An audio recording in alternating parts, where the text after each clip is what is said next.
మన ప్రభు అయిన యేసుక్రీస్తు వారి శ్రేష్టమైన నామంలో కూడి వచ్చిన మీ అందరికీ వందనములు శుభములు తెలియజేసుకుంటున్నాం.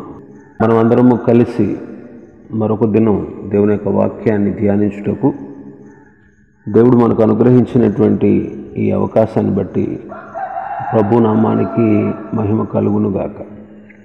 ఆదికాండం 3వ అధ్యాయాన్ని మనం ధ్యానం చేసుకుంటున్నాం. 17వ వచనం నుంచి 19వ వచనం వరకు చదువుకుందాం. ఆదికాండం 3వ అధ్యాయం 17వ వచనం నుంచి 19వ వచనం వరకు. ఆయన ఆదాముతో, నీవు నీ భార్య మాట విని తినవద్దని నేను నీకు ఆజ్ఞాపించిన వృక్ష ఫలములు తింటివి గనుక నీ నిమిత్తము నేల శపింపబడి ఉన్నది. ప్రయాసముతోనే నీవు బ్రతుకు దినములన్నీ దాని పంట తిందు. అది ముండ్ల తుప్పలను గచ్చ పొదలను నీకు మొలిపించు. పొలములోని పంట తిందు. నీవు నేలకు తిరిగి చేరు వరకు నీ ముఖపు చెమట కార్చి ఆహారము తిందు. ఎలయనగా నేల నుండి నీవు తీయబడితివి, నీవు మన్నే గనుక తిరిగి మన్నైపోదు అని చెప్పాను. ఈ 3వ అధ్యాయం మానవ జీవితానికి చాలా ప్రాముఖ్యమైనటువంటి అధ్యాయం. ఎందుకనంటే దేవుడు మానవులకు ఇచ్చినటువంటి ఆధిక్యతలను ఆది దంపతులు ఈ అధ్యాయంలోనే పోగొట్టుకున్నట్టుగా మనం చదువుతూ ఉన్నాం. అయితే గత దినం అపవాదికి అలాగే సర్పమునకు స్త్రీకి దేవుడు ఇచ్చినటువంటి శాపాన్ని గురించి మనం తెలుసుకున్నాం. ఈరోజు ఆదాము యొక్క శాపాన్ని గురించి తెలుసుకుందాం. నీవు నీ భార్య మాట విని తినవద్దని నేను నీకు ఆజ్ఞాపించిన వృక్ష ఫలములు తిన్నావు అని ప్రభు అంటున్నాడు. ఆదాము కూడా హవ్వకు ఆధిక్యత ఇచ్చే చిక్కులు తెచ్చుకున్నాడు. హవ్వ కూడా తనకు నియమించబడిన స్థానాన్ని మించి అధికారం చలాయించినందువల్లే ఈ చిక్కులన్నీ తెచ్చిపెట్టింది. గత దినంలో చూసాం. మరి సంఘములో కుటుంబంలో స్త్రీలకు దేవుడిచ్చినటువంటి ఆధిక్యతలు ఏంటో మనం తెలుసుకున్నాం. ఒకవేళ ఆ రీతిగా స్త్రీలకు అధికారాన్ని ఇచ్చి కుటుంబంలో కానీ సంఘంలో కానీ మనం చేస్తే దానివల్ల ఎన్నో చిక్కులు, ఎంతో కీడు నష్టానికి కారణమవ్వచ్చు. అందుకే స్త్రీ సంఘములో ఎలా ఉండాలో పౌలు గారు తన పత్రిక పాఠాల్లో చాలా స్పష్టంగా తెలియపరిచారు. పరిచర్య చేయొచ్చు, పరిచర్య చేసే స్త్రీలు కూడా ఎలా ఉండాలో పౌలు గారు చాలా స్పష్టంగా తిమోతి పత్రికలో, తీతు పత్రికలో రాసి ఉంచారు. ఇక్కడ ఆదాము తన భార్య మాట విని దేవుడు వద్దన్నటువంటి పని చేశాడు. అందుకే ప్రభు ఏమంటాడంటే, నీ నిమిత్తము నేల శపించబడి ఉన్నది. నీ నిమిత్తము నేల శపించబడ్డది. అది ముండ్ల తుప్పలను గచ్చ పొదలను నీకు మొలిపిస్తుంది అన్నాడు. ఈ వచనాన్ని బట్టి మనం ఆలోచన చేస్తే అంతకుముందు భూమి మీద ముండ్ల చెట్లు, ముండ్ల తుప్పలు, పొదలు, గచ్చ పొదలు అనేవి లేవు. కానీ ఆదాము చేసినటువంటి ఆజ్ఞాతిక్రమం అనే పాపం వల్ల మేలుకరమైనవన్నీ కూడా కీడుకరంగా మారిపోయింది. చూడండి, అప్పటి నుంచి కూడా పొలాలు మనం కూడా గత కొన్ని దినాలుగా వింటున్నాం. కొన్ని దినాలుగా గత సంవత్సరంలో అయితే చాలా పంటలు, మొక్కజొన్న చేలు ఎన్ని మందులు కొట్టినా మొత్తం పురుగులు వచ్చి మొత్తం తినేసాయి. చాలా బాధలు పడ్డారు గత సంవత్సరంలో. ఇంకా మనం ఈ మధ్య రీసెంట్గా మనం తెలుసుకున్నది ఏంటంటే, చాలా ప్రదేశాల్లో మిడతలనేవి వచ్చి మొత్తం సర్వనాశనం చేస్తున్నాయి, పచ్చదనాన్ని అంతటిని పాడు చేసేస్తున్నాయి, పంటల్ని పాడు చేసేస్తున్నాయి అనేటువంటి విషయాన్ని మనం వింటా ఉన్నాం. ఎంత ఎరువులు వేసినా, ఎన్ని పురుగు మందులు కొట్టినా పండవలసినంతగా పంటలు పండక చాలా చోట్ల కరువులు సంభవిస్తూ ఉన్నాయి. ముండ్ల తుప్పలు చూడండి, నేటికి చాలా చోట్ల విస్తరిస్తూ ఉన్నాయి, చాలా చోట్ల అవి విస్తరిస్తూ ఉన్నాయి. పౌలు గారు ఒక మాట రోమీలకు రాసిన పత్రికలో చెప్తారు. 8వ అధ్యాయం, రోమీలకు రాసిన పత్రిక 8వ అధ్యాయం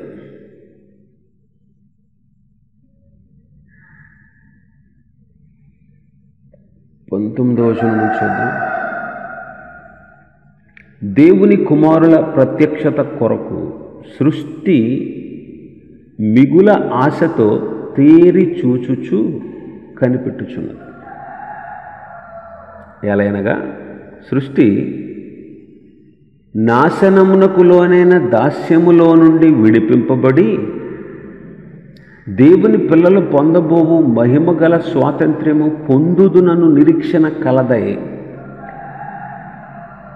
స్వేచ్ఛగా కాక దానిని లోపరిచిన వాని మూలముగా వ్యర్థపరచబడను. సృష్టి యావత్తు ఇదివరకు ఏకగ్రీవముగా మూలుగుచు ప్రసవ వేదన పడుచున్నదని ఎరుగుదును.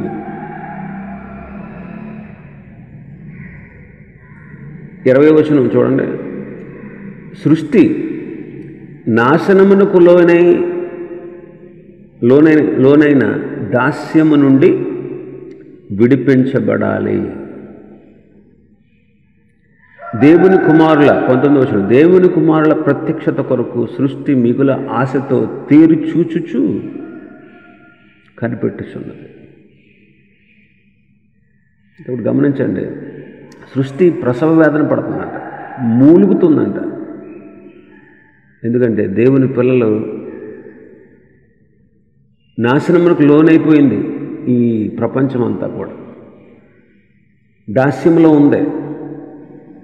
నాశనమునకు లోనై దాస్యంలో ఉన్నటువంటి ఈ సృష్టి, ఈ దేవుని పిల్లలు వాళ్ళు పొందబోయేటువంటి మహిమ కోసం, వాళ్ళు పొందబోయేటువంటి స్వాతంత్రం కోసం, వాళ్ళు పొందినటువంటి స్వాతంత్రం తాను కూడా పొందాలని నిరీక్షణ గలదై ఎదురు చూస్తూ ఉందంట.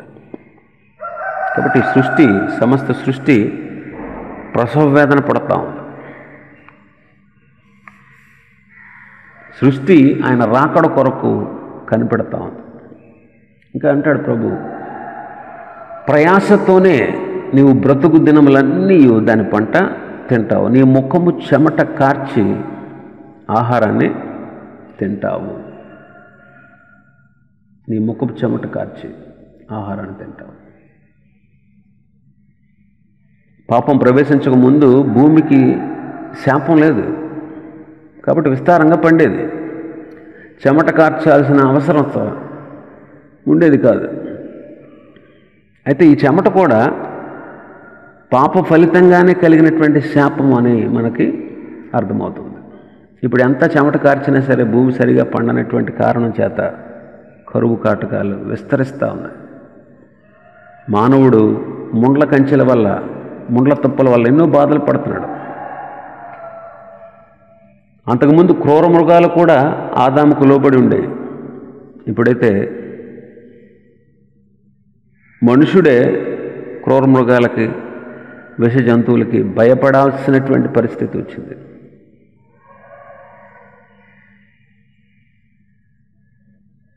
అవ్వను సాతాను శోధించినప్పుడు బలహీనురాలే. ఆదాము విషయంలో మాత్రం బలవంతురాలు. అందుకే కదా ఆదాముని ఈజీగా చెప్పి మాట వినేటట్లు చేసుకుంది. యోబు పరిస్థితుల్లో కూడా, యోబు జీవితంలో జరిగినటువంటి సంఘటనలో కూడా మనం చూస్తే అపవాది అందరినీ చంపేశాడు. ఇంట్లో ఉన్న వాళ్ళందరినీ. కానీ భార్యను మాత్రం ఉంచాడు. భార్యను మాత్రం ఉంచాడు. కారణం ఏంటి? ఆమె ద్వారా యోబుని శోధించవచ్చు అని ప్రయత్నించాడు. కానీ యోబు భార్య మాట వినలేదు. చూడండి, చాలామంది భార్య మాట విని కీడు తెచ్చుకున్నట్టు బైబిల్లో మనం చూడవచ్చు. అబ్రహాము కూడా భార్య మాట విని హాగరు విషయంలో తప్పు చేశాడు. చూడండి, అప్పటి నుంచి ఇప్పటికీ కూడా ఆ విరోధం ఇస్మాయిలీలకి, ఇస్సాకు సంతతి వారికి, అంటే ఇశ్రాయేలీలకు, అరబ్బులకు ఎప్పటికీ ఆ వైరమే. ఎప్పటికీ వాళ్ళు ద్వేషిస్తూనే ఉంటారు. ఇక్కడ ప్రభు అంటున్నాడు, నీవు తిరిగి నేలకు చేరేంత వరకు కూడా, నీవు నేలకు తిరిగి చేరు వరకు నీ ముఖపు చెమట కార్చి ఆహారాన్ని తింటావు. కాబట్టి పాపం ఎంత భయంకరమైనటువంటి దుస్థితికి దారితీసిందో మనకు అర్థమవుతుంది. ఆదాము ఒంటిలో శాపం, ఆదాము ఇంటిలో శాపం, హవ్వ గర్భం శపించబడింది. కాబట్టి బిడ్డలలో శాపం, పొలములో శాపం. కాబట్టి పాప ఫలితంగా వచ్చే కీడు చూడండి ఎంత భయంకరంగా ఉంటుందో, ఎంత భయంకరంగా ఉంటుందో. పాపం చాలా భయంకరమైనది. చాలా పర్యవసానాలు దానివల్ల మనం అనుభవించాల్సి వస్తుంది.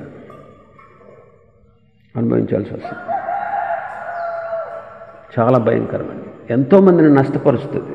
మనం అనుకుంటాం మనం పాపం చేస్తే, నేను పాపం చేస్తే నాకే శిక్ష అనుకుంటావు. నో, నువ్వు పాపం చేస్తే నీతో పాటు నీ కుటుంబీకులు కూడా బాధపడతారు. నీతో పాటు నీ ఉన్నటువంటి సంఘం స్ట్రగుల్ అవుతుంది. పాపం నిన్ను ఒక్కడినే బాధించదు, నీతో పాటు చాలామందిని బాధిస్తుంది. చిన్న పట్టణం అండి, హాయి పట్టణం, దాన్ని జయించలేకపోయారు. ఓడిపోయినప్పుడు కొంతమంది యోధులు చనిపోయారు. దానికి గల కారకుడు ఎవరు? ఆకాను. దానికి గల కారకుడు ఎవరు? ఆకాను. ఆకాను చేసినటువంటి ఆ పని ఇశ్రాయేలీల సమాజాన్ని ఓడిపోయేటట్టు చేసింది. ఓడిపోయేటట్టు చేసింది.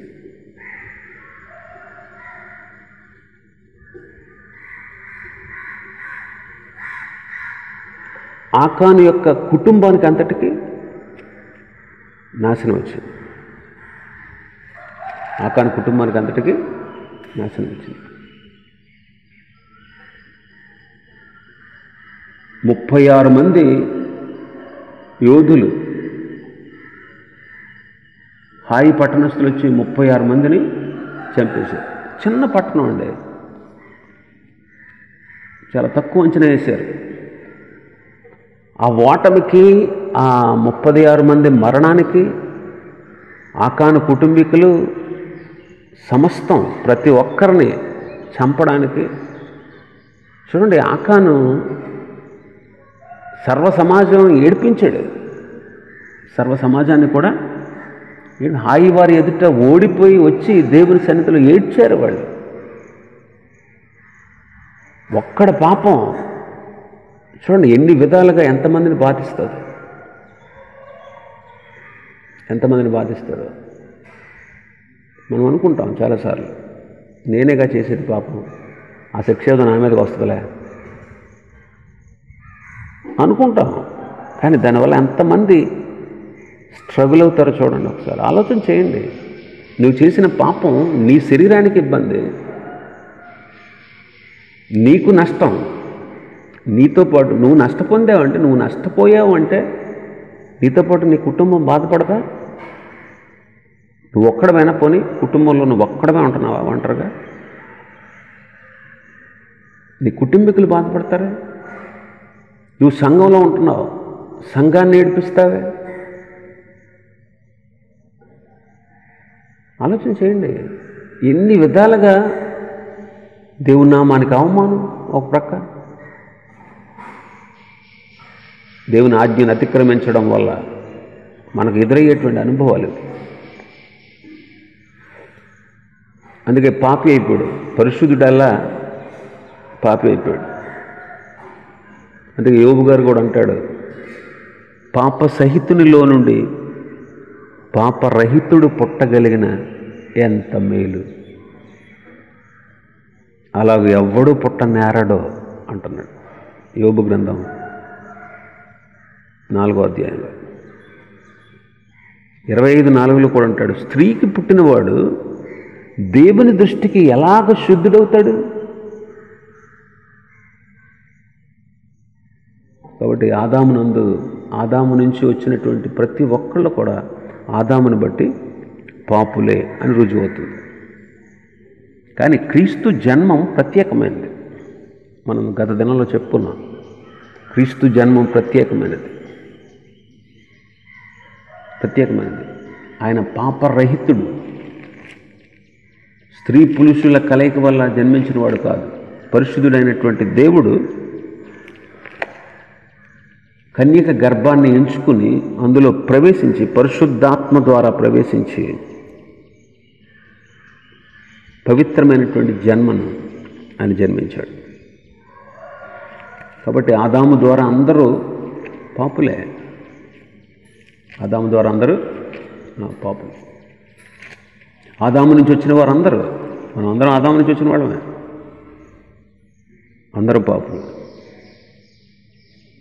రోమిలకు రాసిన పత్రిక 3వ అధ్యాయం 23వ వచనం, ఏ భేదము లేదు, అందరూ పాపం చేసి దేవుడు అనుగ్రహించు మహిమను పొందలేకపోతున్నారు.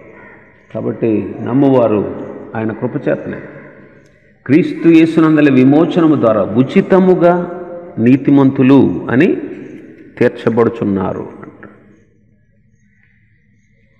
కాబట్టి మనం అందరం పాపులమే. ఇందులో ఏమాత్రం తారతమ్యం లేదు. ఆ విషయాన్ని మనం గమనించాలి. ఇంకో నాలుగవది మనం ఆలోచన చేస్తే, నువ్వు మొన్నే గనక తిరిగి మొన్నైపోతావు. 19వ వచనంలో, నీవు మొన్నే గనక తిరిగి మొన్నైపోతావు. పాప ఫలితంగా మరణాలు సంభవించాయి. ఇవేంటో చూద్దాం. ఒకటి, ఆత్మీయ మరణం. నీవు ఆ పండు తిను దినమున నిశ్చయముగా చచ్చెదవని దేవుడు చెప్పాడు. ఆజ్ఞాతిక్రమమే పాపం. మనం చూసాం, యోహాను మొదటి పత్రికలో ఉంటుంది ఆ మాట. ఆజ్ఞాతిక్రమమే పాపం. దేవుడు వద్దన్న పని చేశాడు ఆదాము, ఇదే పాపం. ఆ దినం చనిపోలేదు కదండి ఆదాము అని మనం అనుకోవచ్చు. ఎఫెసీ పత్రిక 2వ అధ్యాయం మొదటి వచనంలో ఉంది. ఎఫెసీ పత్రిక 2వ అధ్యాయం మొదటి వచనం, మీరు అపరాధముల చేతను పాపముల చేతను మీరు చచ్చిన వారై ఉండగా ఆయన మిమ్మును క్రీస్తుతో కూడా బ్రతికించెను. మనం మన అపరాధముల చేత పాపముల చేత చచ్చిన వారం, బ్రతికున్నాము అనే పేరుంది, కానీ ఆధ్యాత్మికంగా చచ్చిన వారం. దేవుడు వద్దన్న పని చేసిన రోజునే ఆదాము ఆత్మీయంగా చచ్చిపోయాడు. మరణము అనేదానికి అర్థం ఏంటంటే ఎడబాటు అని అర్థం. శరీరాన్ని నుండి ఆత్మ వేరవడాన్ని మరణము అంటారు. పాప ఫలితంగా ఆదాము దేవుని నుండి వేరైపోయాడు. దేవునికి దూరం అయిపోయాడు. అప్పటి వరకు దేవుని సాన్నిధ్యంలో, దేవుని సహవాసంలో, దేవుని బిడ్డలుగా ఆనందిస్తూ ప్రతిదినం చల్లపూట ఆయనతో ముచ్చటిస్తూ చక్కగా సంచరిస్తూ ఆనందంగా ఆహ్లాదంగా ఉండేటువంటి వాళ్ళ స్థితి ఎప్పుడైతే దేవుడు వద్దన్న పని పాపాన్ని చేశారో ఆ రోజుతో వాళ్ళు అప్పటి నుంచి దూరం అయిపోయారు. ఆయన కనుమరుగైపోయాడు మనిషికి అప్పటి నుంచి కూడా.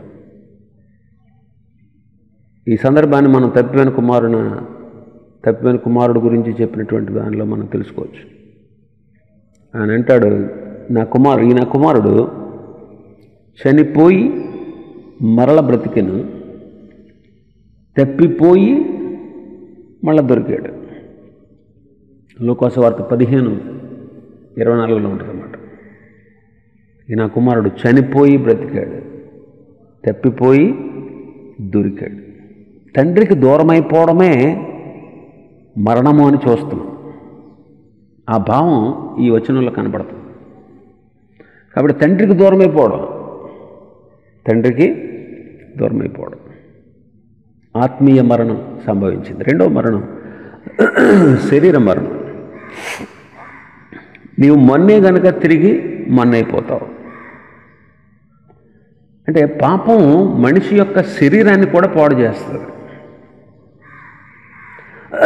పాప ఫలితంగానే మనం అనేకమైనటువంటి వ్యాధులు కలగడాన్ని మనం చూస్తాం.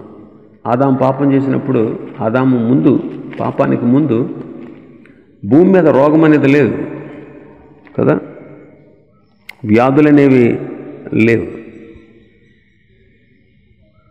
ఆత్మీయంగా కూడా మానవుడు పాపాన్ని బట్టే వ్యాధిగ్రస్తుడయ్యాడు.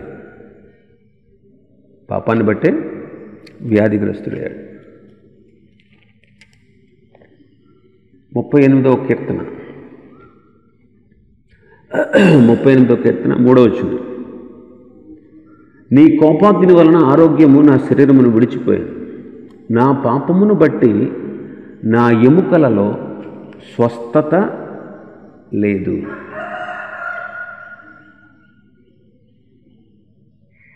ఏడవ వచనం. నా నడుము తాపంతో నిండి ఉన్నది, నా శరీరములో ఆరోగ్యము లేదు. కారణం పాపమే. అందుకే 3వ వచనం 2వ లైన్ అంటాడు, నా పాపమును బట్టి నా ఎముకలలో స్వస్థత లేదు. నిర్ణయ గ్రంథం 17వ అధ్యాయంలో 9వ వచనాన్ని చూస్తే, హృదయము అన్నిటికంటే మోసకరమైనది, అది ఘోరమైన వ్యాధి కలిగినది.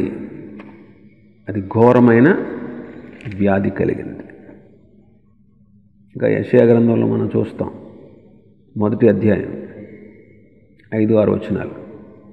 నిత్యము తిరుగుబాటు చేయుచు మీరేలా ఇంకను కొట్టబడుదురు. ప్రతి వాడు నడినెత్తిని వ్యాధి కలిగి ఉన్నాడు.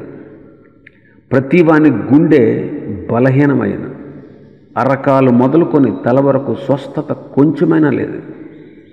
ఎక్కడ చూచిన గాయములు, దెబ్బలు, పచ్చి పుండ్లు, అవి పిండబడలేదు, కట్టబడలేదు, తైలముతో మెత్తన చేయబడలేదు. ఎక్కడ చూసినా సరే ప్రతి వాని నడినెత్తి వ్యాధి కలిగినది. హృదయము ఘోరమైన వ్యాధి గలది. నా పాపముల వలన నాకు స్వస్థత లేదు, నా ఎముకల్లో స్వస్థత లేదు.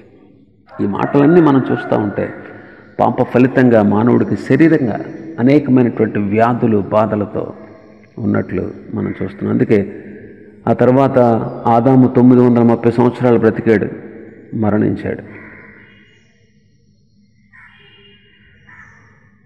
ఆదాము పాపం చేసినప్పుడే జీవములో నుండి కూడా వేరు చేయబడ్డాడు. తర్వాత 930 సంవత్సరాలకి శారీరక మరణాన్ని పొందాడు. మూడవది, పాప ఫలితంగా కలిగే మరొక శిక్ష ఉంది. ఏంటంటే అగ్ని గంధకములతో మండుగుండం. ఆదాము పాపం చేసిన ఫలితంగానే ఇది వచ్చింది. రోమిలకు రాసిన పత్రిక 5వ అధ్యాయం రోమీయులకు రాసిన పత్రిక 5వ అధ్యాయం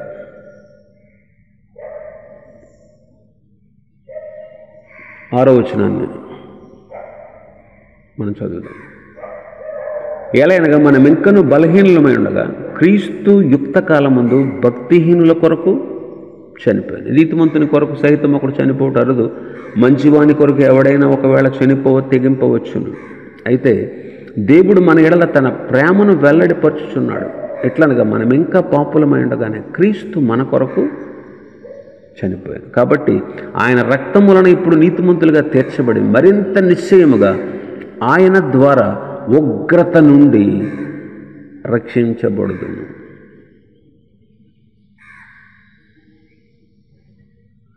కాబట్టి ఉగ్రత నుండి రక్షణ. ఏంటి ఆ ఉగ్రత అంటే? అగ్ని గంధకములతో మండు గుండం. కాబట్టి పాప ఫలితంగా ఒక వ్యక్తి యొక్క ఆత్మ అగ్ని గంధకములతో మండు గుండంలో పాలు పొందుతుంది. ఇంకా మనం చూస్తే 21వ వచనంలో, మన భాగంలో 3వ అధ్యాయం 21వ వచనంలో, ఆదాముకి అతని భార్యకు ప్రభు చర్మపు చొక్కాయలు చేయించి వారికి తొడిగించాడు. చర్మం కావాలి అంటే ఏదైనా ఒక జీవి చచ్చిపోవాలి కదా. ఈ సంగతి కొంత వివరంగా తర్వాత ధ్యానం చేద్దాం. మనం ఆలోచన చేస్తే వీళ్ళిద్దరి కొరకు ఒక జీవి మరణించాల్సి వచ్చింది. ఒక జీవి మరణించాల్సి వచ్చింది. ఇది 4వ మరణం, 4వ విషయం. 5వ మరణం యేసుక్రీస్తు మరణం. ఈ జీవి మరణం వల్ల ఆదాముకి పాపం నుండి సంపూర్ణ విమోచన దొరకలేదు. హెబ్రీ పత్రిక 10వ అధ్యాయం 4వ వచనం చదువుదాం. ఎలయనగా ఎడ్ల యొక్కయు మేకల యొక్క రక్తము పాపములను తీసివేయుట అసాధ్యము. ఎడ్ల యొక్కయు మేకల యొక్కయు రక్తము పాపము తీసివేయుట అసాధ్యము. 9:15 కూడా చూద్దాం. హెబ్రీ పత్రిక 9:15. ఈ హేతువు చేత మొదటి నిబంధన కాలములో జరిగిన అపరాధముల నుండి విమోచన కలుగుటకై ఆయన మరణము పొందినందున పిలువబడిన వారు నిత్యమైన స్వాస్థ్యమును గురించిన వాగ్దానం పొందిన నిమిత్తము ఆయన క్రొత్త నిబంధనకు మధ్యవర్తి అయి ఉన్నాడు. మొదటి నిబంధన కాలములో జరిగినటువంటి అపరాధముల నుండి విమోచన కలుగుటకు యేసుక్రీస్తు సిలువలో మన కోసం మరణించాడు. మొదటి నిబంధనలో ఆదాము కూడా ఉన్నాడు. మొదటి నిబంధన కాలంలో జరిగిన అపరాధముల నుండి విమోచన కలుగుటకై. ఈ మొదటి నిబంధన కాలంలో ఆదాము కూడా ఉన్నాడు. కాబట్టి ఆదాము కొరకు కూడా యేసుక్రీస్తు ప్రభు మరణించాడు అనే విషయం మనకు అర్థమవుతుంది. కాబట్టి ఆదాము యొక్క పాప ఫలితంగా ఈ 5 రకాల మరణాలు సంభవించాయి.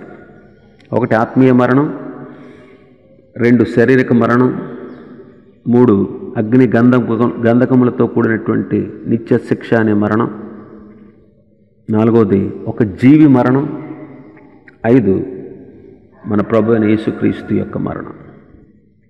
అయితే యేసుక్రీస్తు యొక్క మరణం ప్రాయశ్చిత్తంతో కూడింది. కాబట్టి యేసుక్రీస్తునందున్న వాళ్ళందరికీ తండ్రితో సమాధానం. యేసుక్రీస్తు మరణించారు కనుక ఆ తర్వాత జీవుల మరణాలతో ఇంకా పని లేకుండా పోయింది. క్రీస్తునందున్న వారికి 2వ మరణం కూడా ఏమీ చేయలేదు. క్రీస్తు తిరిగి వచ్చినప్పుడు మృతులైపోయినటువంటి వారు సజీవులుగా లేపబడి వారు నిత్యము ప్రభుతో కలిసి ఆనందిస్తారు. కాబట్టి యేసుక్రీస్తు మరణం వల్ల కలిగినటువంటి ఫలితం ఎంత గొప్పదో మనం చూడవచ్చు. ఆయన మరణాన్నే జయించి తిరిగి లేచాడు కనుక మరణము ఓడిపోయింది. అయితే రాబోయే భవిష్యత్తులో మన ప్రభువు మరణాన్ని నశింపచేస్తాడు. మరెన్నడూ ఉండకుండా మరణమును ఆయన మృంగివేస్తాడు. నిత్య యుగంలో అసలు మరణం అనేదే ఉండనే ఉండదు. ఆ కాలం కోసం దేవుని బిడ్డలు ఎదురు చూస్తూ ఉన్నారు. ఇంకా మనం 20వ వచనంలో చూస్తే, ఆదికాండం 3వ అధ్యాయం 20వ వచనంలో, ఆదాము తన భార్యకు హవ్వను పేరు పెట్టిన ఎలాగనగా ఆమె జీవం గల ప్రతి దానికి తల్లి. ఇక్కడ ఆదాము యొక్క విశ్వాసాన్ని చూస్తున్నాం. ఆదాము తన భార్యకు హవ్వ అని పేరు పెట్టాడు. ఎందుకంటే ఆమె జీవం గల ప్రతి దానికి తల్లి. ఇక్కడ రెండు విషయాలు మనకు అర్థమవుతున్నాయి. ఒకటి ఆదాములో ఉన్నటువంటి విశ్వాసం, రెండవది ఆ స్త్రీ యొక్క పేరు. ఆదాములో ఉన్నటువంటి విశ్వాసం మనం చూస్తున్నాం. పరిశుద్ధ గ్రంథంలో విశ్వాసం అనేది మొట్టమొదటి ఇక్కడ మనం చూడొచ్చు. విశ్వాసం అనే పదం ఇక్కడ లేదు, కానీ దాని భావం మాత్రం ఇక్కడ కనబడుతుంది. ఆదాము తన భార్యకు హవ్వ అని పేరు పెట్టాడు.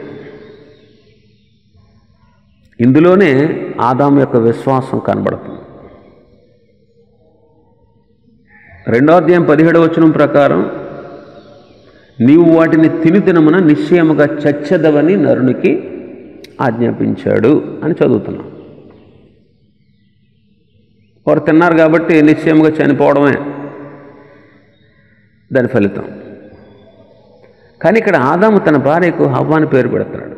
హవ్వ అంటే జీవము గల ప్రతి వానికి తల్లి. ఈనాడు మనం జీవం కలిగి ఉన్నాం కదా, ప్రతి వానికి అంటే మనుషులకు సంబంధించిన మాట ఇది. ఈనాడు జీవం కలిగి చెల్లిస్తున్నటువంటి మనందరికీ తల్లి. ఈ పేరు పెట్టడంలో ఆదాముకున్నటువంటి ఉద్దేశం ఏంటంటే, మేము చావము, సంతానాన్ని కంటాము అని నమ్మి ఆ పేరు పెడుతున్నాడు. ఇలాంటి విశ్వాసం ఆదామునకు కలగడానికి గల కారణం ఏంటంటే, 3వ అధ్యాయం 15వ వచనం, మరియు నీకును స్త్రీకిని, నీ సంతానమునకు ఆమె సంతానమునకు వైరము కలగజేసేదను. సర్పంతో చెప్తున్నటువంటి, స్త్రీ అపవాదితో చెప్తున్నటువంటి మాట ఆదాము విని, నీ సంతానమునకు ఆమె సంతానమునకు, నీకు స్త్రీకి, ఈ మాటలు విని విశ్వాసం కలిగింది. ఆమె సంతానము అంటున్నాడు. ఇంకా 16వ వచనంలో స్త్రీతో అంటాడు, నీ ప్రయాసము, నీ గర్భవేదన నేను మిక్కిలి హెచ్చిస్తున్నాను, వేదనతో పిల్లలను కంటావు అన్నాడు. ఈ మాటలు విన్నటువంటి ఆదాము ఆ మాటలు నమ్మి దేవుడు వారిని జీవింపచేసి, అప్పుడే నాశనం చేయకుండా, అప్పుడే చంపేయకుండా దేవుడు వారిని జీవింపచేసి సంతానం కలిగించగలడు అని విశ్వసించి, జీవము గల ప్రతి వానికి నీ తల్లి అని అర్థం వచ్చేటట్లు హవ్వ అనే పేరు తన భార్యకు పెట్టాడు. ఇందులో కొన్ని విషయాలు మనం ధ్యానించవచ్చు. ఒకటి, వినుట వలన విశ్వాసము కలుగును. రోమపత్రికలో 10వ అధ్యాయం 17వ వచనం ఉన్నదన్నమాట. వినుట వలన విశ్వాసం కలుగు. ఆదాము పైన చెప్పినటువంటి ఆ రెండు మాటలు, ఆమె సంతానము, ఇంకా వేదనతో నీవు పిల్లలను కంటావు అని చెప్పిన ఆ పైన చెప్పిన రెండు మాటలను విశ్వసించాడు, విని విశ్వసించాడు. అలాగే నేటి దినాల్లో కూడా మనం యేసుక్రీస్తు మాటలను విని క్రీస్తునందు విశ్వాసం ఉంచి ఆత్మరక్షణ పొందాలి. రెండవది, విన్న వాక్యాలు ఆదాముకు అర్థమైనవి. సంతానము కలుగును, పిల్లలు పుట్టుదురు అనే మాట గ్రహించి విశ్వాసం గలవాడాడు. ఇదంలో చాలామంది కూడా వింటున్నారు కానీ గ్రహించట్లేదు. వింటున్నారు కానీ గ్రహించట్లేదు. మీరు వినుట మట్టుకు విందురు, గ్రహింపరు అని చాలా చోట్ల మనం చదువుతూ ఉంటాం. గ్రహించాలి. దేవుని యొక్క వాక్యాన్ని వినడమే కాదు, గ్రహించుకోవాలి. ఎవరైతే గ్రహించుకుంటారో వాళ్ళు నూరంతలుగా ఫలిస్తారు. విని గ్రహించుకోవాలి.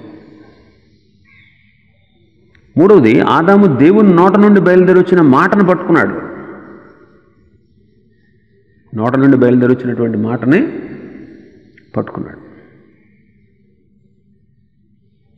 అలాగే దేవుని నోటి నుండి వచ్చేటువంటి మాటలు విని విశ్వసిస్తేనే నిత్య జీవం.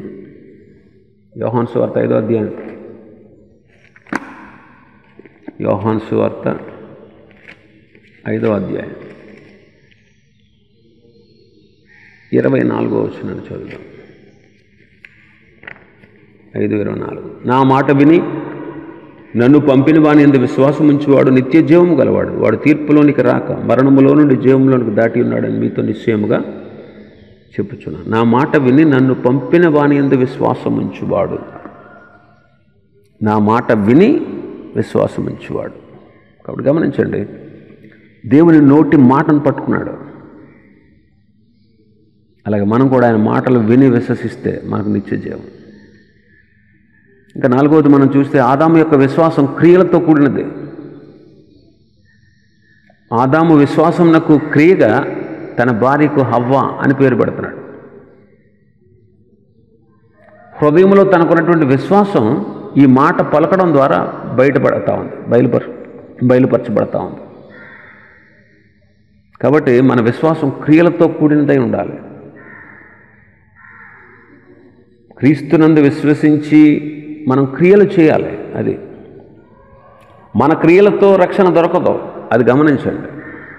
మన క్రియల వలన రక్షణ కలగదు.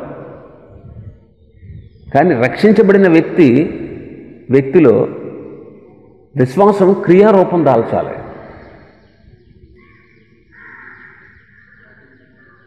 క్రియలతో కూడిన నిష్కపటమైనటువంటి విశ్వాసం మనకు ఉండాలి. 5వదిగా, ఆదాము విశ్వాసానికి ఫలితం దొరికింది. ఆ విశ్వాస ఫలితమే పాప పరిహారార్థంగా ఒక బలిని దేవుడు జరిగించినట్లు చూస్తున్నాం. విశ్వాస ఫలితంగానే తన పాపానికి మన్నింపును ప్రభు దగ్గర నుంచి పొందుకున్నాడు. వారి దిగంబరత్వం కప్పబడతా ఉంది. వారి కొరకు ఒక జీవి బలైపోయింది. వారి దిగంబరత్వం కప్పబడతా ఉంది. మనం కూడా నేటి దినాల్లో క్రీస్తు ప్రభునందు నమ్మి విశ్వసిస్తే మనం నీతిమంతులుగా తీర్చబడతాం. 2వది, స్త్రీ యొక్క పేరు. ఆమె పేరు మొదట నారి. నా ఎముకలలో ఎముక, నా మాంసములో మాంసం, ఇది నరులో నుండి తీయబడిన కనుక నారి అనబడును. మొదటి పేరు నారి. నారిగా ఉన్నటువంటి ఆమె దేవుని ఆజ్ఞను అతిక్రమించి పాపం చేసింది. ఇప్పుడైతే ఆమె పేరు మారిపోయింది, హవ్వ అనే పేరు కలిగింది. హవ్వ అంటే జీవము కలిగిన స్థితిని సూచిస్తూ ఉంది. మనం ఆలోచన చేస్తే మన మొదటి స్థితి పాపంతో కూడినది. కానీ క్రీస్తునందు విశ్వాసం ఉంచడం ద్వారా మనం నిత్య జీవం పొందాం. ఈ అనుభవం ప్రతి ఒక్కరూ కలిగి ఉండాలి. ఆమె పేరులో ఒక ఉన్నత స్థితి కనబడుతుంది. జీవము గల ప్రతి దానికి తల్లి. ఇది చిన్న పదం కాదు. నిజంగా ప్రతివానికి తల్లి అనే పదం హవ్వకే చెందుతుంది. ఇందులో ఎవరూ తీసిపోరు. ఇందులో మనకి ఆత్మీయ పాఠం కూడా కనబడుతుంది. నశించిపోవచ్చున్నటువంటి ఈ లోకం జీవార్థమైనటువంటి సువార్త వర్తమానము క్రీస్తు అనుగ్రహించుట ద్వారా, యేసుక్రీస్తు సువార్త యందు నమ్మికించుట ద్వారా మనం కూడా అనేకులు ఈనాడు జీవం కలిగిన వారం అవుతున్నాం. కాబట్టి అలాంటి జీవము కలిగిన వారముగా మనం మార్చబడాలంటే యేసుక్రీస్తునందు విశ్వాసం ఉంచుట ద్వారా, ఆయన సువార్తను నమ్మి అంగీకరించి విశ్వాసం ఉంచుట ద్వారానే మాత్రం మనం నిత్య జీవాన్ని పొందుకోగలం. నిత్య జీవాన్ని పొందుకోగలం. కాబట్టి యేసుక్రీస్తునందు అన్ని జనులైనటువంటి మనకు కూడా ఆమె తల్లి. ఇశ్రాయేలు అందరూ అవ్వలోంచి వచ్చారు. స్త్రీ ద్వారానే పాపం ఈ లోకంలో ప్రవేశించింది. కాబట్టి ఆ నిందను స్త్రీ నుంచి తీసివేయడం కోసమే స్త్రీ ద్వారానే రక్షకుడైన యేసుక్రీస్తు ఉద్భవించాడు. కాబట్టి జీవం గల ప్రతి వానికి తల్లి అనే మాట క్రీస్తునందు విశ్వాసం నుంచి నిత్య జీవం పొందినటువంటి ప్రతి వానికి ఆమె తల్లి అనే భావన కూడా అందులో మనకు కనబడుతుంది. ఎంత అద్భుతమైనటువంటి వాక్యము మనం చూడవచ్చు. ఇంకా మనం చూస్తే బలి అర్పణ. ఆదాముకి అతని భార్యకు చర్మం చొక్కాలు చేయించి వారికి తొడిగించాడు. 21వ వచనం, దేవుడైన యెహోవా ఆదామునకు అతని భార్యకు చర్మం చొక్కాలు చేయించి వారికి తొడిగించాడు. వాళ్ళు అంతకుముందు కచ్చడాలు చేసుకున్నారు, అంజూరు పాకుల్ని. అయితే ప్రభువు చర్మం చొక్కాలు చేయించాడు. వారు చేసుకున్నటువంటి కచ్చడాలు వారి దిగంబరత్వానికి అప్పట్లేదు అనే విషయాన్ని మనం గమనించాలి. కాబట్టి దేవుడు చర్మపు చొక్కాలు చేయించి వాళ్ళకి తొడిగించాడు. ఈ రోజుల్లో కూడా రక్షణ పొందడానికి, మోక్షం చేరడానికి చాలామంది చాలా రకాలుగా ప్రయత్నాలు చేస్తున్నారు. దాన ధర్మాలు, పుణ్యకార్యాలు, జపతపాలు, తీర్థయాత్రలు తమ కచ్చడాల్లాగా కల్పించుకుంటున్నారు. విగ్రహారాధన అనేది కూడా మానవ కల్పితమే. వీటి ద్వారా కూడా ఏం ప్రయోజనం లేదు. ఇవన్నీ కూడా దేవుడు చేసినటువంటి గొప్ప రక్షణ మార్గాన్ని మనం అనుసరించకుండా ఆటంకాలు పరుస్తూ ఉన్నాయి. మేము బాగున్నామండి, మాకేం పర్లేదు, మాకు దేవుడు ఉన్నాడండి, ఇలాంటి అనేకమైన కబుర్లు చెప్పుకుంటూ మనుషులు నిజదేవుని ఆశ్రయించలేకపోతున్నారు. అది దేవుని వాక్యం ఏం చెప్తుంది తెలుసా? మీరు విశ్వాసము ద్వారానే కృపచేతనే మీరు రక్షించబడి ఉన్నారు, అది క్రియల వలన కలిగినది కాదు, అది దేవుని వరమే అంటాడు ఎఫెసీ పత్రిక 2వ అధ్యాయంలో. ఇంకా తీతు పత్రికలు అంటాడు 3వ అధ్యాయం 5వ వచనంలో, మనం నీతిని అనుసరించి చేసిన క్రియల మూలముగా మనకు రక్షణ కలగదు. హెబ్రీ పత్రికలు అంటాడు, ఎంత గొప్ప రక్షణను మనం నిర్లక్ష్యం చేస్తే మనం ఎలా తప్పించుకుంటాం. ఈ కార్యాలు, ఈ పుణ్యకార్యాలు, తీర్థయాత్రలు, జపతపాలు, దాన ధర్మాలు, వీటి వలన మనం పాపం నుండి విడుదల పొందలేం. ఇవన్నీ ప్రభు సన్నిధికి మనల్ని రాకుండా ఆటంకాలుగా ఉన్నాయి. కాబట్టి అటువంటి వాటిని విడిచిపెట్టి ప్రభువు చేసినటువంటి ఆ విమోచన కార్యాన్ని తలంచి తన కుమారుడైన యేసుక్రీస్తు ద్వారా మానవులకు విమోచన కార్యాన్ని సిలువలో సిద్ధపరిచి ఉన్నాడు. కాబట్టి ఆయన యందు విశ్వాసం నుంచి రక్షించబడడం మనకు ఆశీర్వాదకరం. రెండవది దైవక్రమం. ఈ బలి అర్పణ ద్వారా మనం నేర్చుకునేటువంటి విషయం దైవక్రమం. ఏదైనా తోటలో దేవుడు ఆదాముకు ఒక క్రమాన్ని ఏర్పరిచినట్లు మనం చూసాం ఇంతకుముందు. ఆ క్రమంలో ఆదాము తనకున్నటువంటి స్వాతంత్ర్యాన్ని దేవుని చిత్తానుసారంగా ఉపయోగిస్తే దేవునితో పాటు నిత్యత్వంలో ఉండును. తప్పిపోయాడు కాబట్టి మరణం పొందాడు. ఆదాము రెండో దాన్ని కోరుకున్నాడు, మొదటి దాన్ని కోరుకోలే. దేవుని ఆజ్ఞను అతడు ధిక్కరించాడు. న్యాయంగా చూస్తే ప్రభువు అతని మీదకి శిక్ష విధించి చంపాలి, ఆజ్ఞను పూర్తిగా నెరవేర్చలేదు. న్యాయంగా చూస్తే అతన్ని చంపాలి. అయితే దేవుని కృప తన పట్ల దయ చూపించమని తెలియపరుస్తుంది. దేవునిలో రెండు విషయాలు ఉన్నాయి, ఒకటి న్యాయము, రెండోది కృప. అందుకే కృపాసత్యములు ఒకదాన్ని ఒకటి కలుసుకున్నాయి అంటాడు.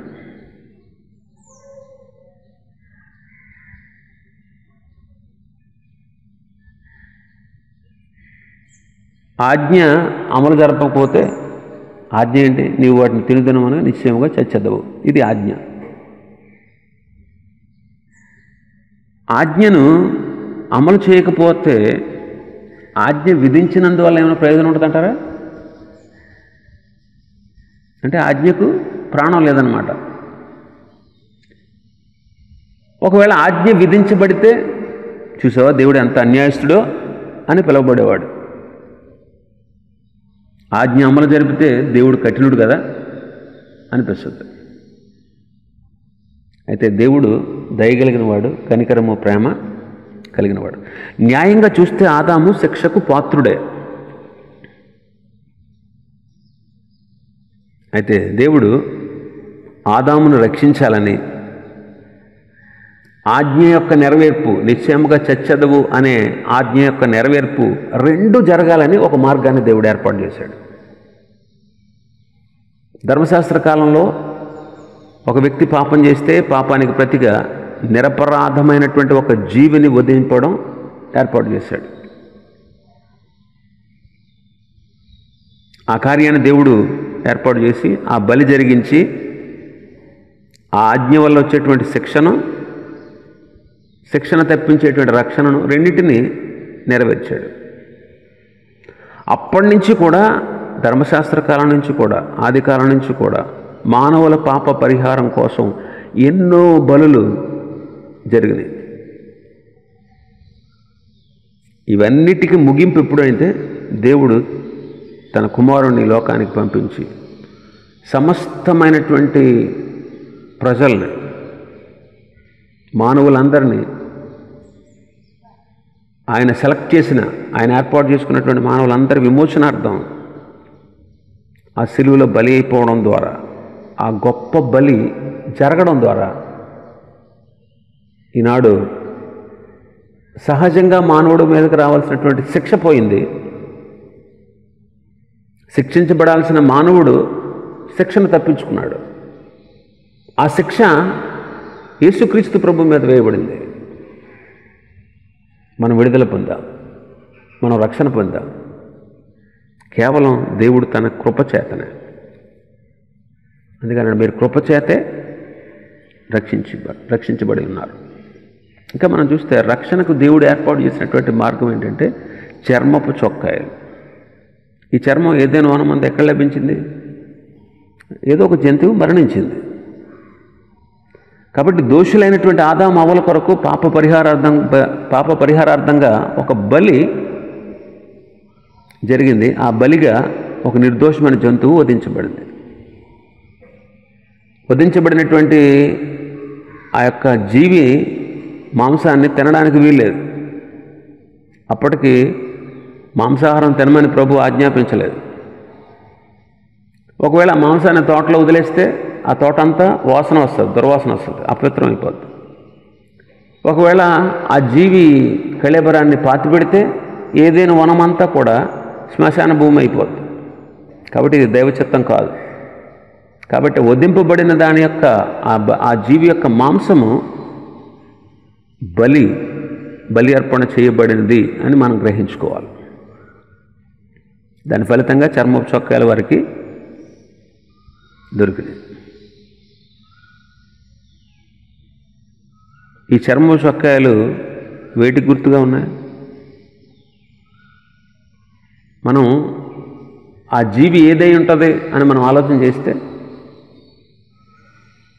గొర్రెపిల్ల ఉంటుంది. ఎందుకంటే మొట్టమొదటి బలి తీసుకొచ్చినటువంటి హేబేలు ఏం తీసుకొచ్చాడు?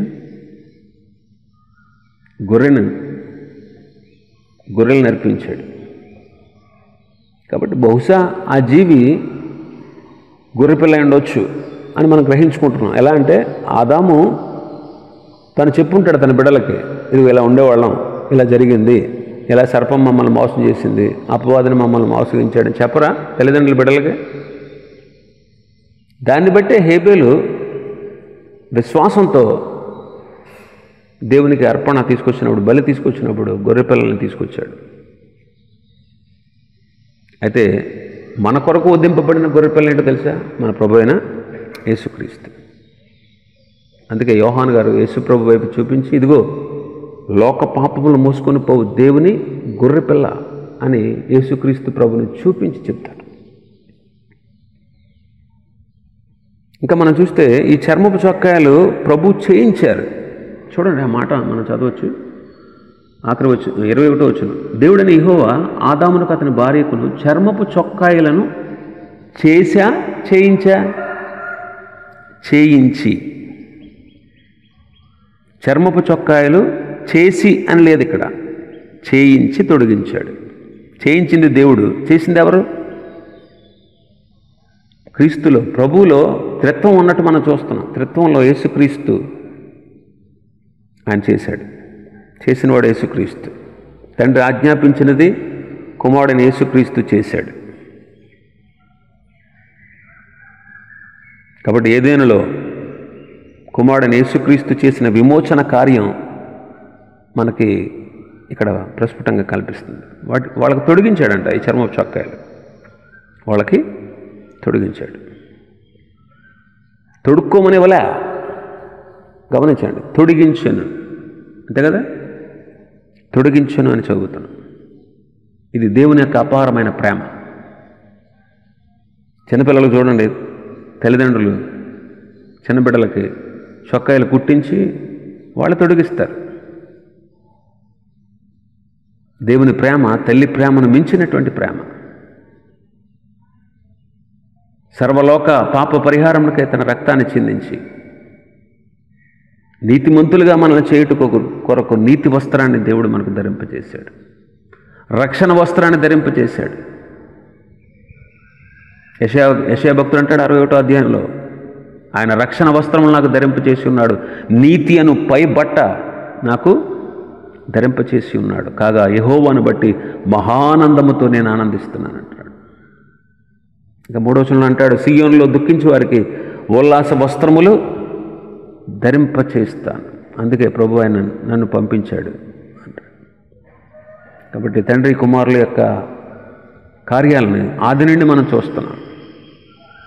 ఈ వస్త్రాలని మనం చదవచ్చు బైబిల్లో, ప్రశస్త వస్త్రమని, పెండ్లి వస్త్రమని, తెల్లని వస్త్రమని, ప్రకాశములు నిర్మలములైన నారబట్టలు అని, విచిత్రమైన పనిగల వస్త్రాలు అని, సంతోష వస్త్రం అని, స్తుతి వస్త్రం అని, దీన మనస్సు అనే వస్త్రం అని. ఈ వస్త్రాల గురించి పరిశుద్ధ గ్రంథాలు మనం చదవచ్చు.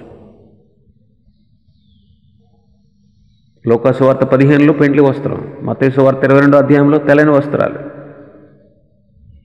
మత్తయి సువార్త 22లో పెండ్లి వస్త్రం, ప్రశస్త వస్త్రమేమో లూకా సువార్త 15:22, ప్రకటన గ్రంథం 3వ అధ్యాయంలో తెల్లని వస్త్రాలు,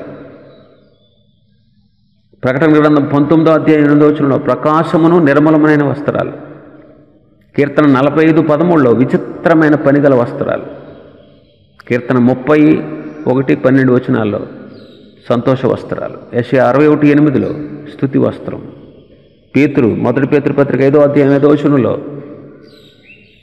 దీన మనస్సు అనే వస్త్రం. చూడండి, ఈ వస్త్రాలు దేవుడు తన పిల్లలకి, ప్రభు తన పిల్లలమైనటువంటి మనకి అనుగ్రహించాడు. ఇలాంటి వస్త్రాలు చూడండి, విశ్వసించిన వారందరికీ ఇలాంటి వస్త్రాలను ప్రభు ధరింపచేశాడు. వీటికి మనమేమి వెల ఇవ్వక్కర్లా, మనం డబ్బులు చెల్లించక్కర్లా, ఉచితంగా దేవుడు ఈ రక్షణ, ఈ ఆనందం, ఇలాంటి వస్త్రాలన్నీ ప్రభు మనకు ధరింపచేశాడు.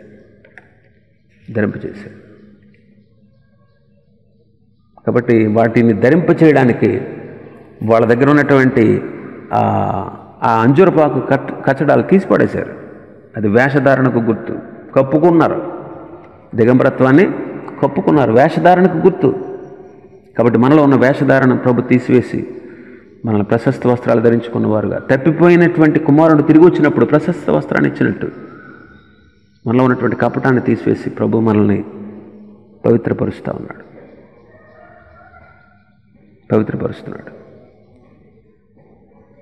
కాబట్టి దేవుడి ప్రేమ, దయ, కనికరం ఎంత విస్తారమైనవో ఒకసారి ఆలోచించేయండి. ఆయన ప్రేమ మనకు ఇక్కడ కనబడతా ఉంది. ధరింపచేశాడు, తొడిగించాడు, తొడిగించాడు. దేవుని ప్రేమ ఎంత గొప్పదో చూడండి. అట్లాంటి ప్రేమను పొందుకున్నటువంటి మనం నిత్యము ఆయన స్తుతించే బద్దులమై ఉన్నాం. ఆయన ఎందు భయభక్తులు కలిగి జీవించాల్సిన వారంగా ఉన్నాం. దేవుడి మాటలు దీవించును గాక. ప్రార్థన చేసుకుందాం. పరిశుద్ధుడైన మా తండ్రి, ప్రేమస్వరూపి, కృపాసత్య సంపూర్ణుడు అయిన మా ప్రభువ, మీకు స్తోత్రాలు, స్తుతులు, వందనాలు చెల్లిస్తున్నాం. ఈ ఉదయకాలం మీ సన్నిధిలో చేరి మీ నామాన్ని గణపరచుటకు, మహింపరచుటకు మీరు మాకు అనుగ్రహించినటువంటి ప్రశస్త సమయాన్ని బట్టి మీకు స్తోత్రాలు. మరొక ఉదయం మేము మీ సన్నిధిలో మేము ముఖ దర్శనం చేసుకున్నటకు, మిమ్మల్ని స్తుతించి నీ వాక్యాన్ని విని ధ్యానించుటకు మీరు ఇచ్చిన అవకాశాన్ని బట్టి స్తోత్రాలు.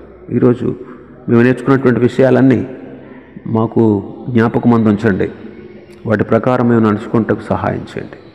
ప్రభువా, మీరు మా వల్ల చూపించినటువంటి ప్రేమ, పాడైపోయిన పతనమైపోయినటువంటి స్థితిలో నిత్య నాశనానికి పొందాల్సినటువంటి పరిస్థితుల్లో ఉన్నటువంటి మమ్మల్ని మీరు ఎంతగా ప్రేమించారో, ఆనాడు ఆదాము అవ్వల్ని ప్రేమించి వారికి చర్మపు చొక్కాయలు చేయించి తొడిగించారు. ఈ రీతిగా పాడై పతనమైపోయినటువంటి మమ్మల్ని మీ వస్త్రములతో అలంకరించి మమ్మల్ని పరిశుద్ధులుగా పవిత్రులుగా మార్చారు. అంతటి మీ ప్రేమ కొరకు స్తోత్రాలు. ఈ ప్రేమను చవి చూసిన మేము మిమ్మల్ని ఎప్పుడు విడిచిపెట్టకుండా, మీకు వ్యతిరేకంగా ఎన్నడూ నడవకుండా, మీ ఆజ్ఞలను ఎప్పుడు అతిక్రమించకుండా నీ యందు భయభక్తులు కలిగి జీవిస్తూ మీరు ఇచ్చేటువంటి ఆశీర్వాదాలు పొందుకునేటువంటి గొప్ప భాగ్యానికి మమ్మల్ని పాత్రలుగా చేయమని మా ప్రభువును ప్రియరక్షకుడైన యేసుక్రీస్తు వారి శ్రేష్టమైన నామములో ప్రార్థించి